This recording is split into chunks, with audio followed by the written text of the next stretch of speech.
Okay, well, hello everybody. This is Jeff, TrueKnowledge in the house, MCU'S Bleeding Edge, another live stream edition, another review show. This time to do Hawkeye episode 1 and 2.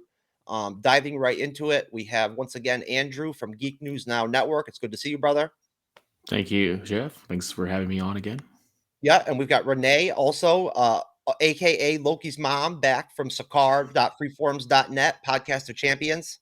Okay, thank you. Hi, everybody. And just to launch right in here, I know it's going to be a little bit out of order, but I'm going to go ahead and play a promo for Hawkeye episode 3, just assuming that, it won't be spoiling anything. It's just a promo, so.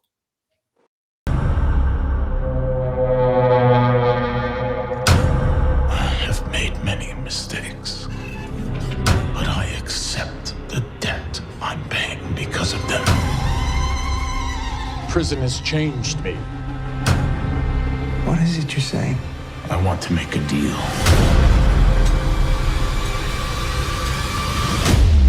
Can I tell you a secret? I'm working with an Avenger. We're saving the holidays.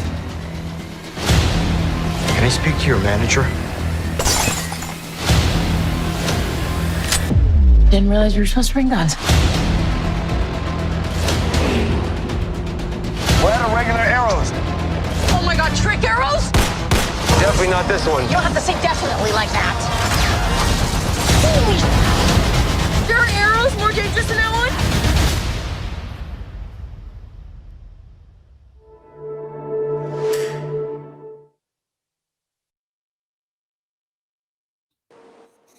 one? Okay.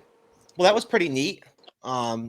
Not much there to work with, really, other than the fact that Kingpin's obviously going to be back from Daredevil, which is really neat. I don't know if Andrew, I don't know if you saw Daredevil already on Netflix. Yeah, I saw. Was it? No, I've only seen the first 2 seasons. Actually, I think there's a third one, right? I only saw the first 2. Yeah. I'm on season 2 right now. So that's where I'm at with it. But so obviously you know who the Kingpin is and whatnot. Yeah. Renee, did you catch any of Daredevil, Renee?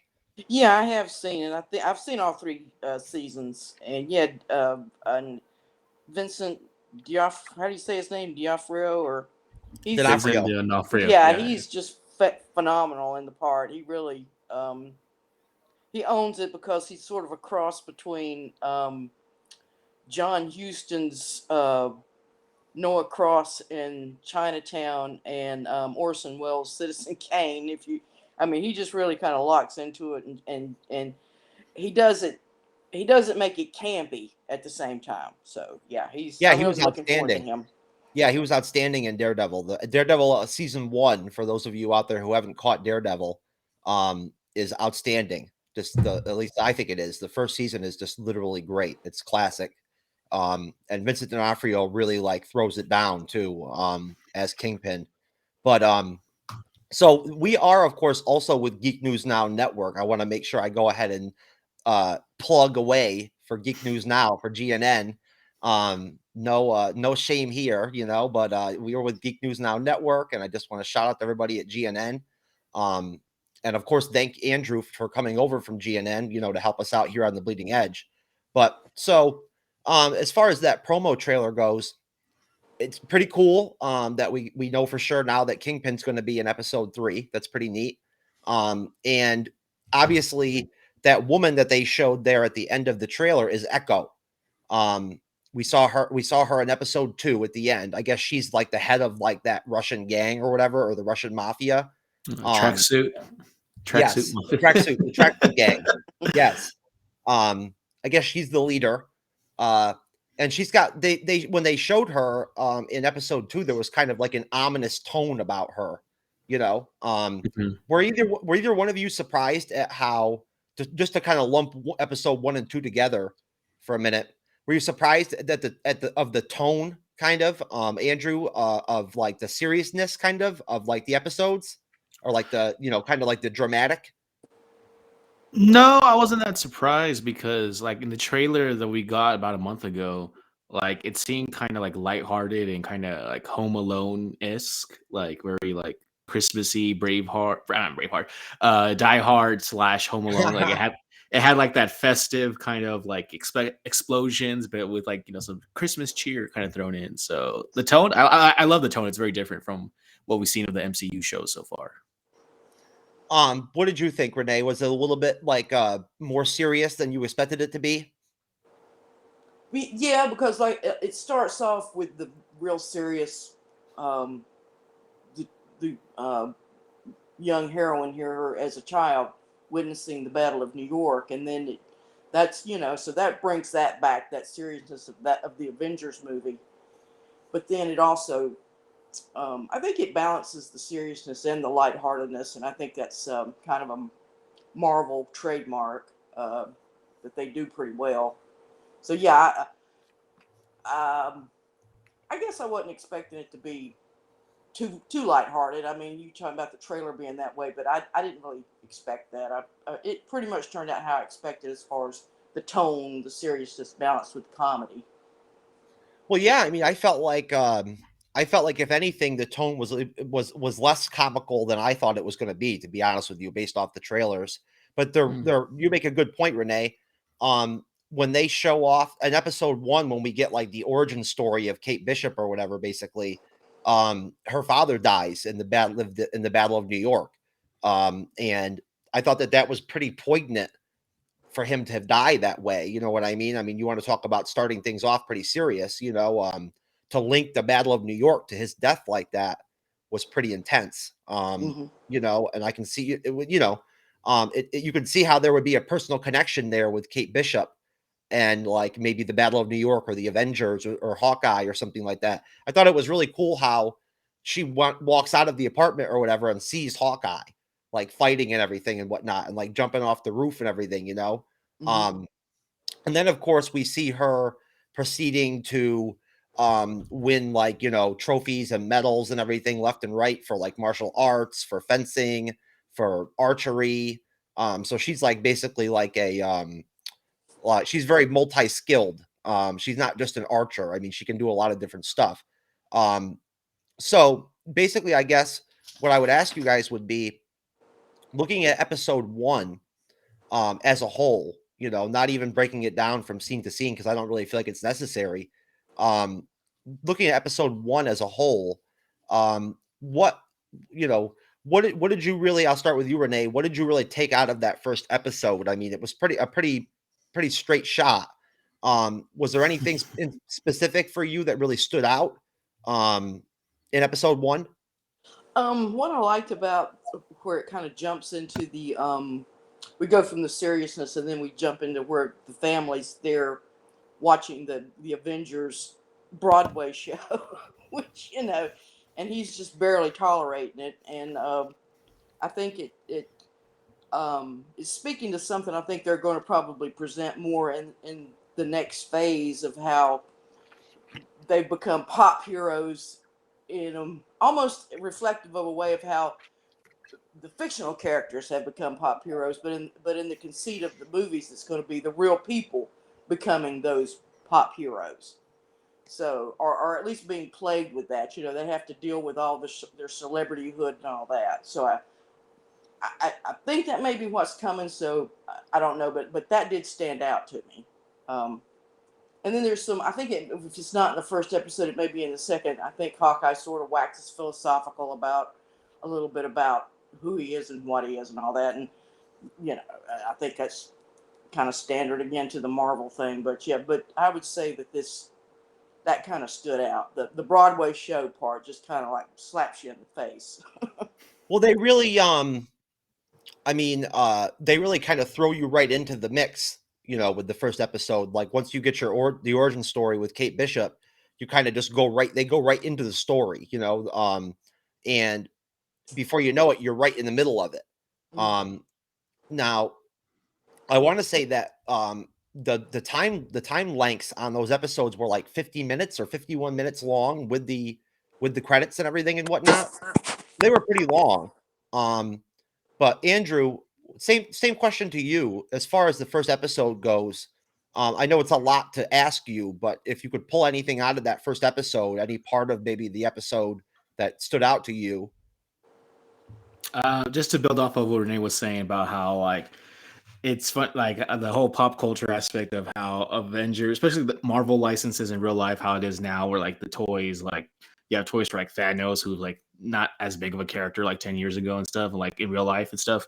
But in the show, like when he's watching the play and he's like, I'll tell you who wasn't there was Ant-Man, and how he's kind of like you can tell like he has a little bit of resentment, but at the same time, like he's okay with it, with like where he's not like he knows he doesn't have the massive cult of personality like how the other characters do. And he's like, he says something about how his toys don't fly off the shelf or something like that.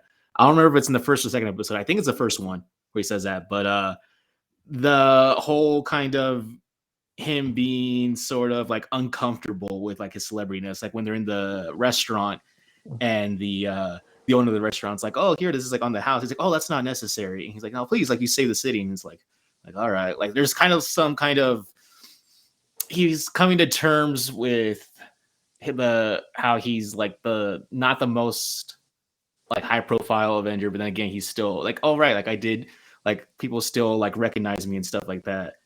And you can kind of still see how he's just I don't know, like I got the feeling like he was trying to still like he's the last of like the OG, right? Like last of the who are still there, and he's kind of just in this weird transitional period because I don't think he's like working for Shield and he's not doing the Avengers stuff. And I don't know, I thought it was interesting. But back to your original question, Jeff, you said what stood out to me was I like Kate's character, especially in the first episode where she does the confidence thing where the guy's like, oh, I thought I was the only one working like down here today. And he's like, oh, she's like, Gary sent me. He's like, okay. And then when she gets confronted by the actual Gary, he's like, I'm Gary. And then she's like, instead of like lying or instead of like backing out, she doubles down. And she's like, you don't like, how can you not remember? And then she's like offended and she just like walks off. And I love that. I love that part. So that's, one of my favorite parts of the show so far. Well, Cam, it's good to see you, man. Thanks for joining us. Yeah, no problem. I had a really long day at the clinic today, and then I had to basically go straight from that into like a 2-hour drive into Sebring. I'm actually at my mother-in-law's house right now, and I just finally like just now got finished watching the first episode. So I don't know if you guys are discussing the second episode too, but I haven't gotten there yet. We're talking about episode 1. Okay. And what I was asking everybody else was, what, like, since you just watched it, you know, what kind of out of the whole episode, what kind of stood out for you? Well, the first scene definitely was a really good way to get me hooked on it. It was really interesting to see the Battle of New York through the eyes of someone who wasn't involved, who had no idea what was going on. You know, it really felt like somebody on the outside witnessing some kind of like really traumatic, you know, war. And it was interesting to see from that perspective. So that, you know, really stood out to me.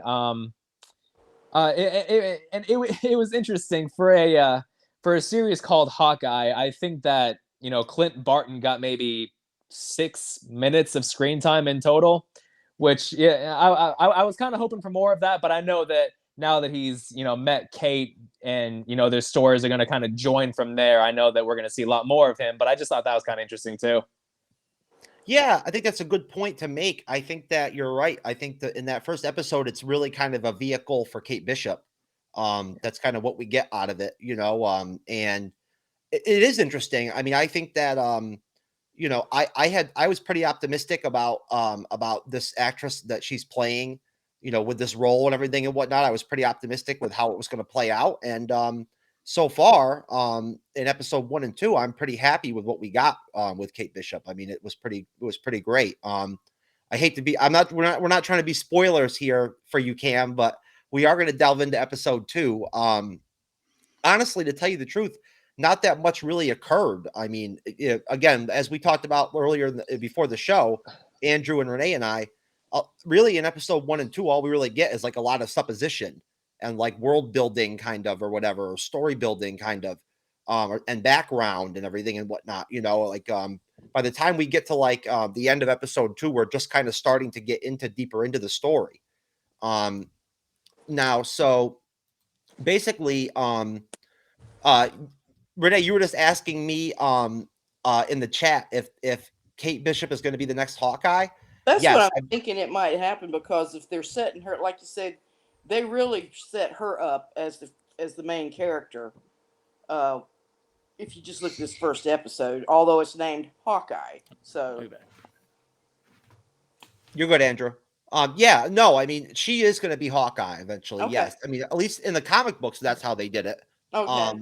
I don't know, unless I mean I'm assuming they're going to stick to what they did in the comic books. So yeah, I would expect her to eventually, adopt the mantle of Hawkeye. But it was really cool seeing her in the Ronin outfit.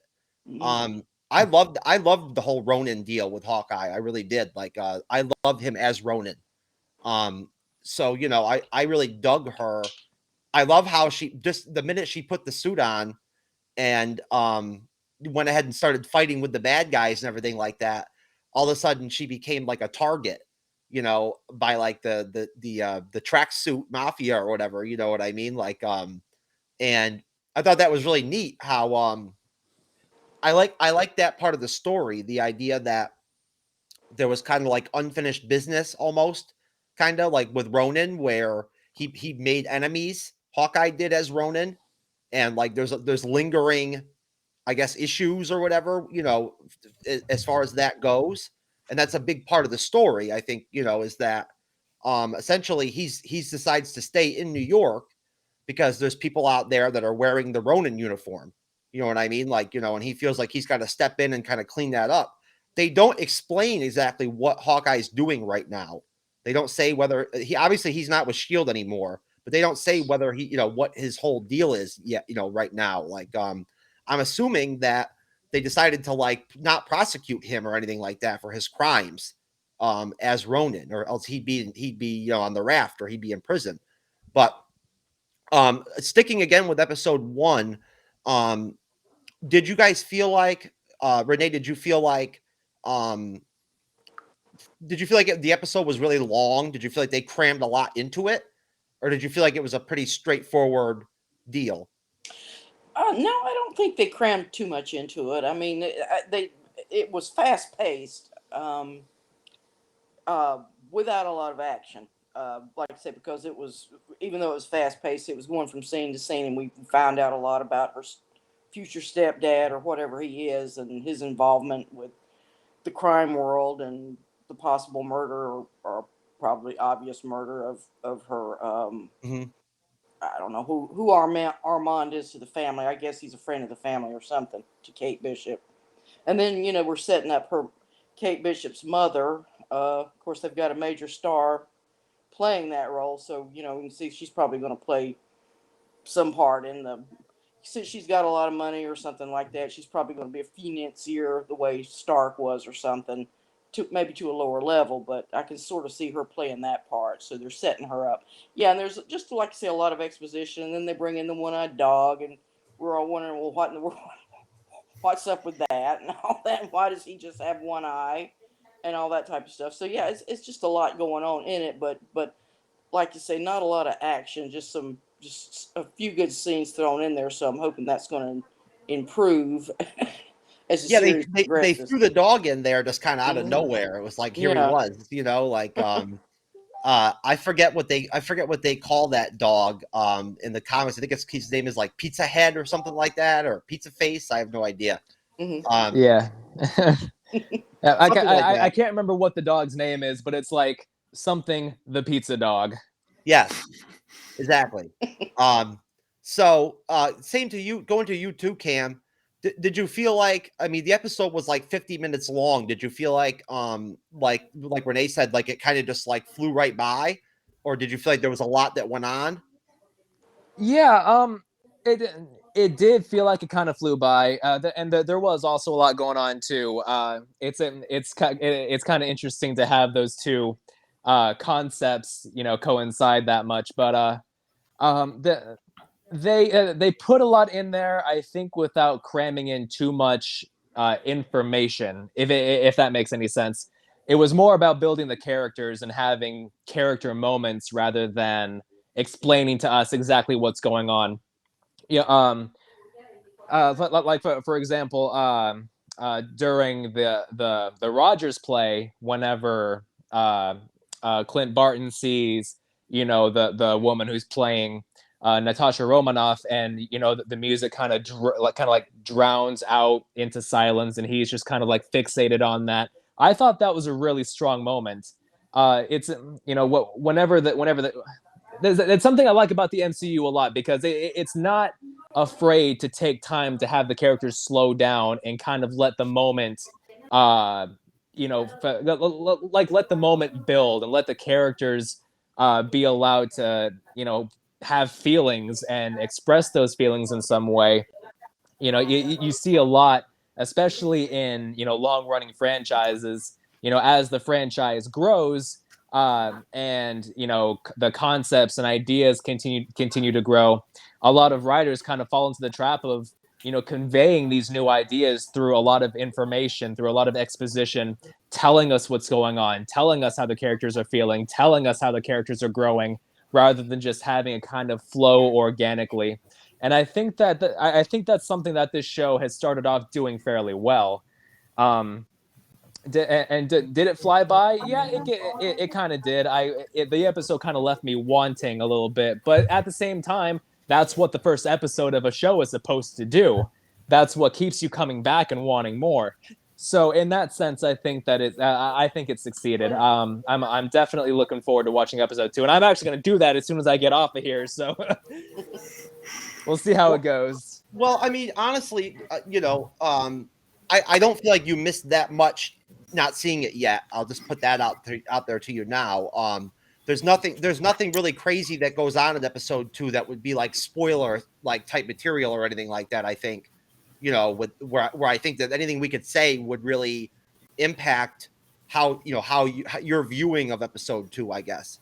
But going to you, Andrew, just the same kind of deal. If you have anything to add to that, as far as episode 1 goes, the length of it and everything, did you feel like you ran right through it? It definitely felt like 50 minutes to me, because I was watching it and I was like how long is this episode? And like for some reason I was like, did I pay attention, and like did the second episode already start? Because it felt kind of like long. And I checked and I still have like 10 minutes left. I'm like, okay, like 5 minutes of that's like credits. I'm like, okay, so we're almost done with this. But yeah, it didn't feel like really quick. It definitely felt like it's runtime, but I think that's because it felt like a lot happened in that 50 minutes. So that could be why I wasn't bored with it, but I was like, how much, like, am I almost done with? Because I'm always like aware, like when I'm watching movies, like yesterday I was watching the Resident Evil movie that just came out, and I was like, how much time is left in this movie? And I check and I'm like, okay, like, like that's the pacing is kind of weird. But back to this right now. Yeah, it feels like 50 minutes, but not in a bad way. The new Resident Evil movie is what's her name, the main character in that movie? That's the same actress that's always been in those Resident Evil films? No. It's a complete reboot. Mia Jovovich. Yeah, it's not her. It's not her. She's not in that one. Yeah, but really? Hailee Steinfeld, though, the girl who plays Kate Bishop, is actually in. I don't know if you guys are keeping up with stuff that's coming out on Netflix, but the show Arcane, that's based on League of Legends and stuff like that. Honestly, one of the best shows I've ever seen in my life. Like completely 10 out of 10. Hailee Steinfeld voices the main character of that show, so it was kind of interesting to put the face to the voice, because I don't think I've seen Hailee Steinfeld in live action in anything else. If I have, I didn't recognize her, but. She's in one of my favorite movies from 2010, True Grit. I don't know if you saw the remake of True Grit. Oh yeah, True Grit. She's the little girl in that movie. Oh, she is. Yeah. Okay. Yeah, that's right. So she was already a standout even back then, because I mean, if I remember correctly, I think that didn't she get like Oscar talk and everything like that and everything just based off that? She won awards for that role. Yeah. I don't think it was Oscar. I think it was Academy Award stuff, but yeah. Yeah, so I mean, so she already even, I had forgotten that, Andrew. Now that I had completely forgotten all about that. That was her that actually. And I just remember she's also, what's her name? She's Spider-Woman / Gwen Stacy in the Spider-Verse. That's movie. Right. That's right. Yeah. Oh, that's awesome. Yeah. No, but I mean, to kind of slip into, into episode 2 as well as episode 1, there wasn't that much action. But going right back to you, Andrew, for what there was, for what we did get action wise, excluding the stupid sword fighting and everything with Hawkeye in that one scene or whatever, which is whatever. But as far as like the action that we see with Kate Bishop with, with her hand-to-hand skills and everything like that, since we haven't really seen her shoot the bow and arrow that much, what'd you think of all that? Did you think that she pulled it off? I like the fencing scene, and I really enjoyed that scene actually. I like how when she's like kind of pushing her mom's boyfriend, being like I could tell like you're holding back because like he's really not trying, and then it's only when he's not paying attention to her that he like instinctively tries, and she's kind of like there it is, like you saw that, like he's hiding something. So I like the sword, like the fencing, all that stuff. She's like knowledgeable about. She's like talking about like foils and epées and like.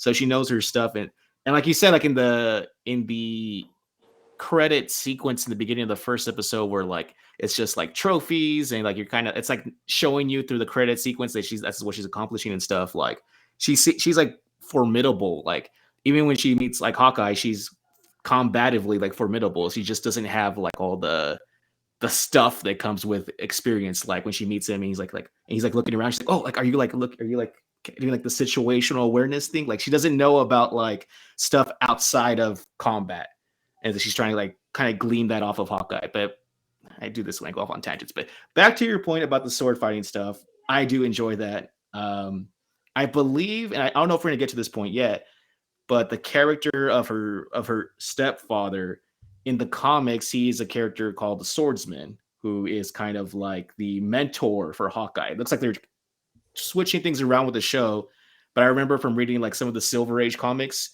that her stepfather or the boyfriend of her mom is supposed to be the Swordsman character. That's why he has like that goofy mustache and stuff. So, but yeah. This series, of course, is based off of like the Matt Fraction run of Hawkeye or whatever from 2012 to 2014, I believe. That's why it's got the hearing aid. Yeah, that's right. And I'll ask you, I'll just to switch up the question a little bit, Cam. What did you think of that? What did you think of that opening credits scene? What did you think of that intro that they did for episode 1? I thought it was interesting. It was a nice way to convey. It was a creative way to show not only a passage of time, but also to show context behind the characters. There were some pretty interesting shots in there. I liked showing the two of them, Kate Bishop and her mother, sitting at like a dinner table, and then it kind of fades into Kate Bishop and her mother sitting at that same dinner table, but Kate Bishop is grown up, but her mother hasn't changed at all. The only person that changes is Kate Bishop. I thought that was kind of interesting. I feel like that might be kind of foreshadowy in some way, but maybe I'm just reading too much into it. But it was an interesting sequence. I like whenever a show can convey something through an opening credit sequence, instead of just having it just be an opening credit sequence, because you see that a lot in a lot of shows, like especially anime. It's just there to look pretty and be snazzy, but this one actually conveyed some type of message with it. Well, I feel like Marvel Studios has done a really good job with these like intro title scenes and stuff like that with all these series. But Renee, what did you think of the action and whatnot and everything in episode 1 and 2? Obviously mostly with Kate Bishop. Did you feel like she sold it? It didn't really. It wasn't really a lot of extended violence where there were some gymnastics and whatnot in there, and that's what you expect. But like I said, it wasn't really extended. I mean, it wasn't anything where she's like a slam dunk kill, or not necessarily put quotes around kill, but you know what I'm talking about. It kind of was abrupt. Some of it was even funny, where the guys were lobbing the Molotov cocktails into the apartment, and he's throwing them back. That's more Keystone Cop type comedy. Got a feeling these guys are gonna. I don't know if they're gonna be the bad guys, or if they're gonna be the bad guys who kind of have to help Hawkeye out somewhere down the line. I kind of got feeling that's gonna play into it. So I'm seeing them as the comedy relief coming in. Yeah, but like I said, I think we all got teased with that long extended chase scene in the big trailer that we saw, and I'm staring at a poster of Bullet with Steve McQueen in it, and and that's one of the things I love in types of movies, just really good action, street level, not green screened. It's actually they're actually running up and down streets and doing this stuff. So that's what I'm really looking forward to. So maybe they're like you say, as Cam said, they're just holding back a little bit right now. Why give it all away right now? So I'm gonna put it. Well, I'll say I'm satisfied with the action at this point. Then. Well, let me ask you, Cam. Since we're just working with episode 1 with you, basically, since you haven't seen episode 2 yet, if you had to contrast kind of like the Loki series versus this series, what do you think is really what do you feel like stood out to you that was really different? Well, Loki was definitely setting up a more cerebral story. It wasn't action centric. There was action in it, but it was more about it was more about the adventure of it all. It was more about the discovery. Whereas Hawkeye, I feel like, is more about not necessarily just so much about the action, but more of passing the mantle of the action on to somebody else. If that makes any sense. But something I did notice about the action in episode 1, you have the fight scene in that basement winery. The editing I thought was really awkward. It was kind of hard to tell what was going on in that fight scene, to be honest with you. I don't know if it was just like the downgrade in visual quality that comes with streaming. Unfortunately, that's kind of inevitable. But I don't know. I'm really hoping that they improve the editing of the action moving forward, because I don't know. I don't know if if it was just hard to work with the stunt double or the environment that they had going on there, but the choppy editing and the quick cuts, it was very jarring. It was kind of hard to tell what was going on. But then you take that and you put it against a show like Loki.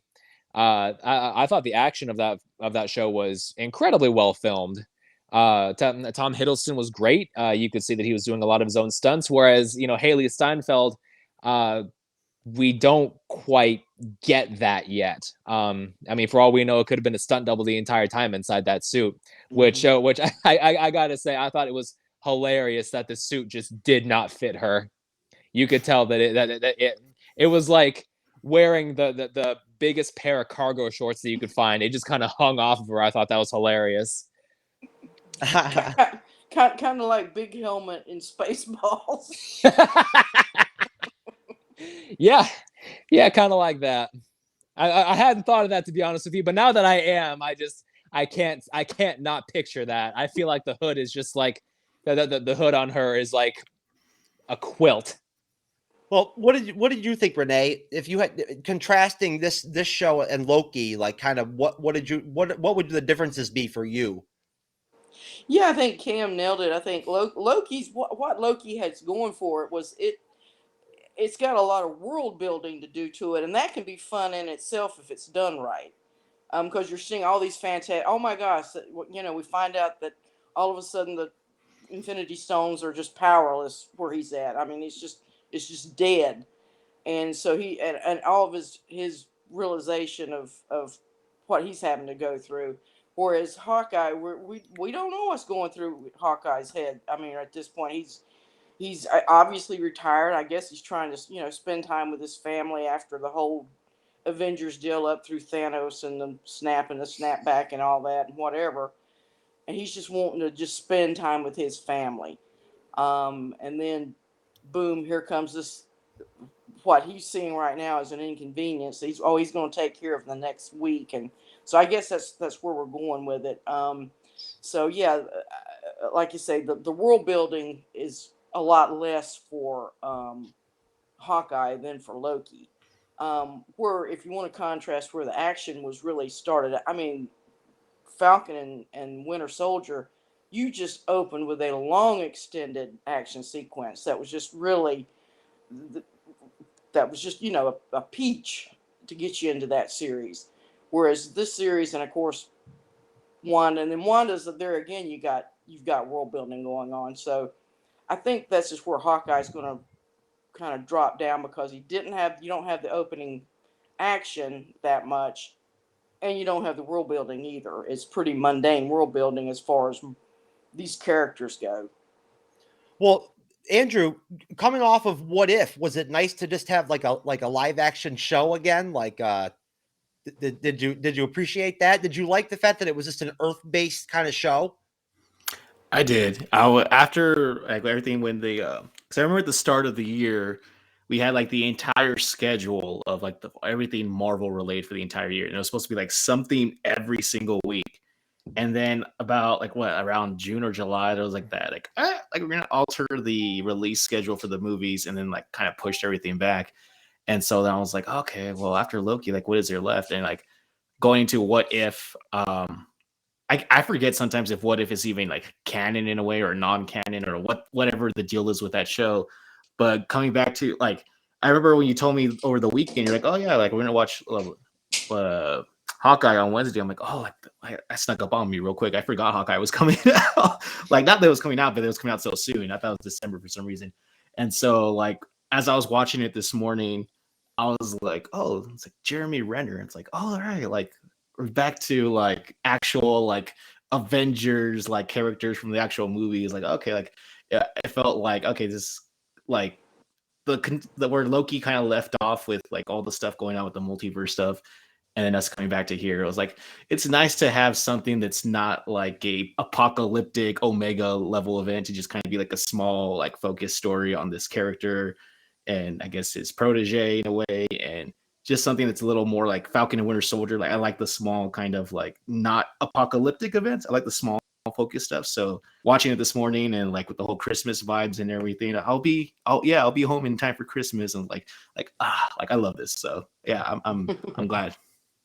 Yeah, I definitely agree with you, Andrew. I think that you know that the MCU does the big, you know, world-ending stuff very well. I mean, obviously they do, but I'm always a sucker for a really good and grounded story, and I think that's why the MCU films like, you know, The Winter Soldier and Civil War and, you know, things like that work so well, because it focuses not on huge apocalyptic, you know, earth-shattering events. It focuses more on the drama. It focuses more on what the characters are going through.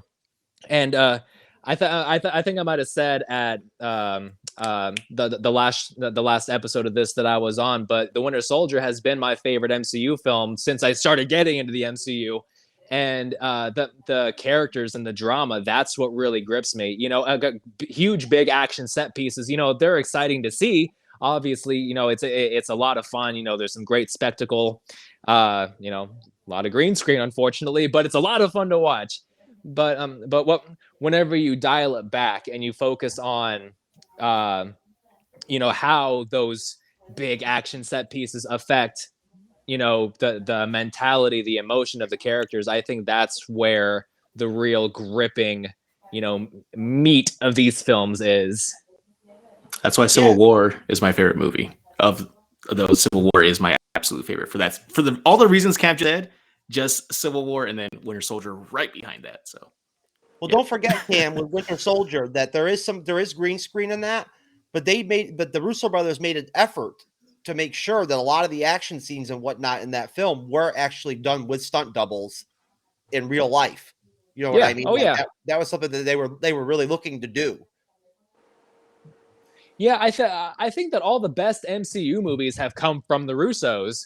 You know, Winter Soldier, Civil War, Infinity War, Endgame. And while the Russos didn't direct Falcon and Winter Soldier, the influence is there. You know, that they brought in a lot of like the musical cues, a lot of the filming and editing styles from those movies they brought into that too. And they really work to really bring the most out of each character, because you can have something happen to a character, something super emotional, and you can have a shot kind of lingering on their face from it. But it's not just about lingering on their face. There has to be a lot of context established. There has to be good ambiance to kind of convey the feeling, because obviously an actor can only do so much. It falls on the director to say, okay, what can I do to elevate this scene? And some MCU films really hit that, and some of them don't. But I know, well, in my opinion, I know that the Russos do it the best in the MCU, and they have done it the best in the MCU. And I really hope that they come back to direct at least one more movie. Well, we were actually talking about this the other day, how cool it would be if the Russo brothers decided to come in and do Captain America 4. I think it would be great to see the Russo brothers do a Captain America film with Sam Wilson. Absolutely. I just think it would be really interesting to see what they would end up with. Mm-hmm. Yeah, definitely. Oh no, go ahead, Renee. No, I was just saying I agree. Yeah, because I think, like I said before, I think the action is what keeps me going the most for all this. I mean, the characters certainly, but I really like how they do their action. And I guess as pointing out, it's coming mostly from the Russo brothers, versus some of the other movies that we've seen, and the other like versus, like the DC and the X-Men versus. Even with that, I haven't seen as well as the Russo brothers have done. Sure. And I think that Cam, basically in episode 2, at the end of it, we do get to see Echo, the new character Echo. She pops up at the end of episode 2 as like the leader of like the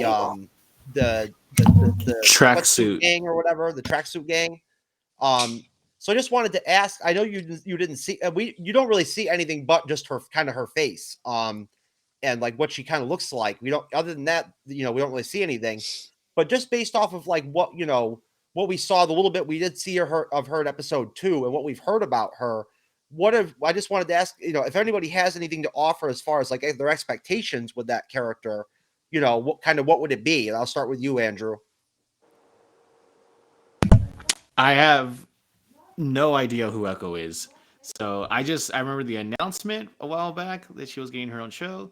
But like when I saw at the end, when they had that reveal, I'm like, I don't know who this is. So I was lost. I was like, I'm guessing she's just the leader of this group. And I just figured we'll find out next episode. So I don't have any more to add other than that. Got you. Renee, do you have anything to add to that? Well, other than her connection to Kingpin, I mean, that's, I was expecting that because that's been the rumor that he would come back. So, I've got my eyeballs looking for Vincent. But yeah, she's kind of like abruptly just appears. And I'm trying to, I can't remember if even the Daredevil TV show of Kingpin mentions her. No. Maybe no. So I'm wondering why that is, and how is she his real daughter or an adopted daughter of some kind? Which that seems to be common, a common motif in the series. But anyway, I'm looking forward to see what they do with it. And I believe she is a deaf actress. Yes. In real life, yeah. Yes. Cam, this is what you missed basically when we were waiting for you to come on. I have made many mistakes, but I accept the debt I'm paying because of them. Prison has changed me. What is it you're saying? I want to make a deal.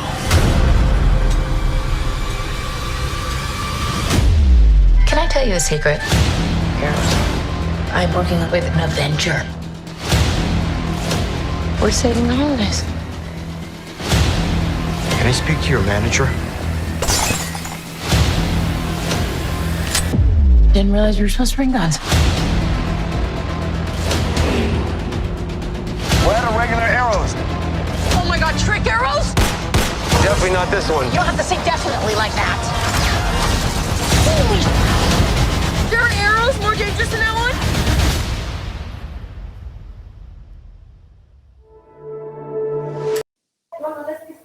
Yeah, I'd have to say that, Renee, I probably would have to agree with you that I think that, like, the Echo character is probably going to end up becoming an ally to Kate Bishop and Hawkeye, I think, by the time the series is over. But don't forget that we're supposed to also get Yelena Belova in this series as well at some point. She's supposed to pop up. They announced that several months back or whatever, that from the Black Widow film, that she's going to be in the series. So, Cam, what do you have any thoughts on Echo, the character Echo, and whatnot, and that we saw there in that trailer briefly? And what are your thoughts on the fact that they're going to be rolling Kingpin into the show? Well, I don't know enough about Echo to be able to make a call one way or another as far as expectations go. But if there is something that the MCU has gotten better at over time, it's creating unique villains, and I think that even if I don't know very much about her character going into it, I'm still excited to see where the character goes, because but between characters like Thanos, the Winter Soldier, Zemo, I mean, even Surtur in Thor Ragnarok, I thought was great. I have high hopes. I really do. And as far as Kingpin goes, I love the Daredevil TV show. I think it's a really, really great show. And I honestly didn't know that they were bringing in the Kingpin until you showed me this just now. So thanks for that. Now I have something else to look forward to. There is a caveat there. There's a caveat there, Jeff. I think that's a fan trailer again. No. I think is it? Yeah, because look, you went to that's the Screen Culture one, the link, right? That you have? Yes.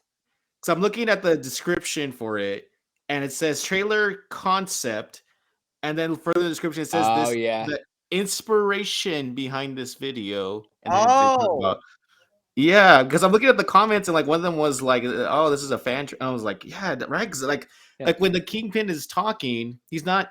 The background doesn't match the room that he's in with where the other dress. Yeah, I don't. I'm like, is that? Like, so that's not maybe you're right. I guess that's not an official Marvel Studios trailer. Right. Yeah, you got to watch out for those concept trailers. Yeah. They get you. Well, you know what? I was rushing to grab that, so like that's kind of where I was at with that. I was trying to really quick grab it right before we started the show. So, hey, you know what? If Kingpin all of a sudden doesn't show up in episode 3, I apologize. Oh no. That's the second time it's happened. Hey, you know what, Andrew? That's why we like to have you on here, brother. It's good to have somebody to be a fact checker on the show and whatnot. When you never know what's going to happen with me with these trailers. So fake news. But I'm just gonna, Cam. I know you didn't see episode 2, so I don't expect you to be able to answer on this one. But starting with you, Renee, if you had to give like a 1 through 10 ranking or rating or whatever for episode 1 and 2, what would you come up with? Do you think, if you had to just kind of like guesstimate, like what would you put out there if you were going to rate those episodes? I would give number 1, first episode, a 7.5, based on the Internet Movie Database stars. I would say a 7.5, and then episode 2 a 7. Okay, that's fair. Cam, what do you think about episode 1? I'd say I give it roughly a 7 as well. It was gripping where it needed to be. The sloppily edited action really kind of drug it down for me. But I'm sure moving forward, it's not going to be a huge deal. It'll probably improve. But yeah, I'd say I give it about a 7. Okay, Andrew. Well, just thinking about, like, I don't want to just copy what you're saying, but like a 7 sounds about right because there's nothing that's like amazing or outstanding about it, but there's nothing that I really can complain about. Like, it's not bad in any way. I can't, like, I'm trying to think of like what was something that I had a problem with. I can't think of anything I had a problem with. I mean, building off of what Cam said about the action, like, other than the stuff she did with the bottle, where she's kind of just like bonking all of them with the bottle and like using the angles and stuff with the bottles, like, other than that, like, yeah, I can see where like the quick cuts and it's kind of like what's going on, and like we constantly see like action through the shelves with the bottles and stuff. So you kind of like where it's one of those things where when you're watching a movie or watch a show, and like if you ever try to like consciously be aware of the space that they're in and saying like which way are they facing now, like where the character's facing. And other than like the bottle bonking stuff, it was kind of like a little muddled. A 7 feels about right. I have no major complaints. It was just okay. It was just okay. And what about episode 2? Could you give us a rating for that one? I mean, did you feel like episode 2 was kind of like a step back from episode 1? Yeah, I think I had more fun with episode 1 just because like we had like all this establishing stuff of who the characters were. But yeah, second one, not nearly as enjoyable. Honestly, even though I saw both episodes today, I clearly remember episode 1 much more, left a bigger impression. And then episode 2, I'm like kind of like did that happen or did that happen in episode 1? And like so I'm kind of like a little muddled there. Although I did enjoy some of like the character like moments like with the with the fencing and everything. That was enjoyable. But yeah, I think episode 1 is a stronger premiere than the second episode was. So yeah, I think if I had to come up with ratings, I probably would say that I'm probably in the same ballpark area that you guys already were, which is I probably would say episode 1 I'd do like a 7.5 or an 8 maybe, and then episode 2 I probably would say more like a 6.5. Or maybe a 7, but like more like a 6.5 or a 6 maybe. Just because there was a little bit of a drop off for me, I felt like. But basically, we lost Cam. So basically, I mean, that's pretty much all I really had for this, guys. For as far as episode 1 and episode 2 went, I really didn't feel like there was that much to really talk about. Hey, Cam. Wait. Sorry about that. My browser crashed for some reason. I just remembered a huge part. Was episode 2 the one with the LARPing scene, or was that episode 1? Yeah. No, 2. That was so out of place, but I equally loved it and equally hated it at the same time. So Cam, when you get there, well, you'll see when you get there. But there's like this really weird, like awkward kind of moment for Hawkeye, where with the LARPing scene where he has to get something back, right? We're just gonna say that he has to get something back, and he has to compete in a LARPing event to get it back. It's just so like it's like that Marvel kind of self-awareness where it's hilarious, but at the same time, it's also kind of like it takes itself too seriously with the slow-mo shots where he's just like with this fake wooden sword, like just beating up all these LARPers, and it's just like it reminded me. I don't know if you guys have ever seen the movie. What was that movie with Paul Rudd and Sean William Scott, where they had to take care of like younger kids? It's like some kind of anyways. Do you ever want to talk about, Jeff? I think it's like role models or something. Grown-ups or something like that. No, it's not role models, I think. But it's kind of like that. If you ever seen that movie where it's just like they introduce LARPing as a thing and it's just used to like hilarious and equally bad effects. So yeah. Episode 1 is stronger. Now I know for sure. Yeah, episode 1 is a stronger episode.